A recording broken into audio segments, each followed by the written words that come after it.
દાહોદ જિલ્લા ભાજપ મહામંત્રી દ્વારા ઝાલોદની માંડલીખુંટા સહિત 3 શાળાઓમાં બાળકોને પ્રવેશ ઉત્સવ કરાવ્યો હતો।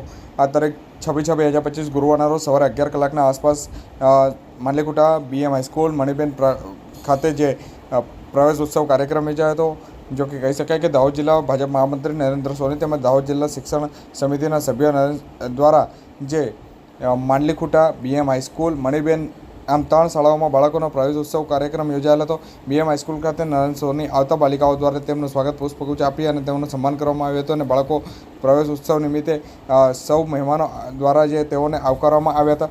સ્કૂલની બાલિકાઓ દ્વારા શિક્ષણ વિશે મહત્ત્વ સમજાવવામાં આવ્યું હતું અને ત્યારબાદ દીપ પ્રાગટ્ય કરી અને પ્રોગ્રામની શરૂઆત કરવામાં આવી હતી। પ્રાર્થના ગીત અને બાલિકાઓ દ્વારા સુંદર સ્વાગત ગીત પણ રજૂ કરવામાં આવ્યું હતું। જો કે કહી શકાય કે હાલ તેઓનું શાબ્દિક સ્વાગત BM હાઈસ્કૂલના આચાર્ય યુક્તિબેન પટેલ દ્વારા કરવામાં આવ્યું હતું। સ્કૂલની બાલિકા દ્વારા સ્વચ્છતા વિશે સુંદર સમજ આપેલ હતી અને સ્કૂલના બાળકોને અભ્યાસનું સાહિત્ય તેમજ આંગણવાડીના બાળકોને બેગ રમકડા ચોકલેટ જેવી વસ્તુઓ આપી અને પ્રવેશ ઉત્સવ કરવામાં આવ્યો હતો। દાહોદ જિલ્લા મહામંત્રી તેમજ શિક્ષણ સમિતિના સભ્ય નરેન્દ્ર સોની દ્વારા બાળકોને અભ્યાસ અંગે પ્રેરણા મળે અને અભ્યાસ પ્રત્યે સજાગ બને તે માટે પ્રેરક ઉદ્બોધન આપ્યું હતું। અને જો કે કહી શકાય કે મોટી સંખ્યામાં જે બાળકોને ભણતર વિશે જાગૃતિ લાવવા જોઈએ તેવું પણ તેઓનો ખાસ ભાર મૂકવામાં આવ્યો હતો। શિક્ષણથી જીવન સુધરે છે તેમજ શિક્ષણ વિશે સજાગતા કેળવો તેથી તેઓનું ભવિષ્ય સુધરે તેવી વાતોથી બાળકોનું પ્રોત્સાહન વધાર્યું હતું। જો કે કહી શકાય કે આ જે પ્રવેશ ઉત્સવ પ્રોગ્રામ દરમિયાન કેળવણી મંડળના પ્રમુખ અતુલ પટેલ, ઉપપ્રમુખ હેમલ પંચાલ, આચાર્ય યુક્તિ પટેલ તેમજ આમંત્રિત મહેમાનો